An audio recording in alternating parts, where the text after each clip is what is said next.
चला गणपती विसर्जनाला जायचं आहे आणि स्वतःसाठी छान रेडी व्हायचं आहे. तर हे मेकअप ट्युटोरियल तुमच्या सर्वांसाठी.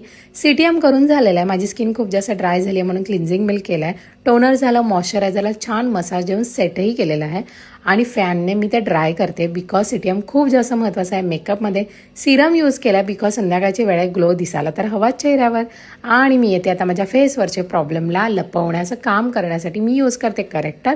करेक्टरला न्यूट्रलायझर करणं हे खूप जास्त गरजेचं आहे. सो त्यानंतर मी माझा आवडता फाउंडेशन यूज केला आणि तुम्ही सुंदर बेस बघू शकता बिकॉज मी नेहमीच नॅचरल करण्याचा प्रयत्न करते. आणि छान असं कंटोरिंग नंतर मी लिपस्टिकचा जुगाड करून त्याला छान असं ब्लशर केलेलं आहे. ब्लशर करून झाला मी छान असा कॉम्पॅक्टनेस सेट करते माझा मेकअप सेट करून झाला. परत मी ब्लशर पावडर यूज केला आहे, हायलायटर यूज केला आहे, माझा आवडता विषय आहे. आणि छान असा आय मेकअप करते जो सेटल लुक देईल आणि छान सेमर यूज केलेला आहे. त्यानंतर मी यूज करते आयलायनर जो खूप डिफिकल्ट पार्ट आहे पण प्रॅक्टिसने आपल्याला आयलायनर खूप छान लावता येतं. त्यानंतर मी यूज करते छान असं काजळ यूज केल्यानंतर पूर्ण लुक कंप्लीट झाल्यासारखा वाटतो. आणि तुम्ही बघता माझा बेस आणि आय मेकअप किती सेट झाला.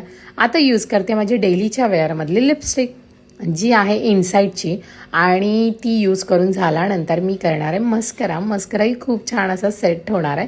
आणि मी करणार आहे मेकअप फिक्सर, तो खूप जास्त इम्पॉर्टंट आहे. आणि तुम्ही बघता हा फायनल लुक. तुम्हाला लुक कसा वाटला मला नक्की कमेंट करून सांगा.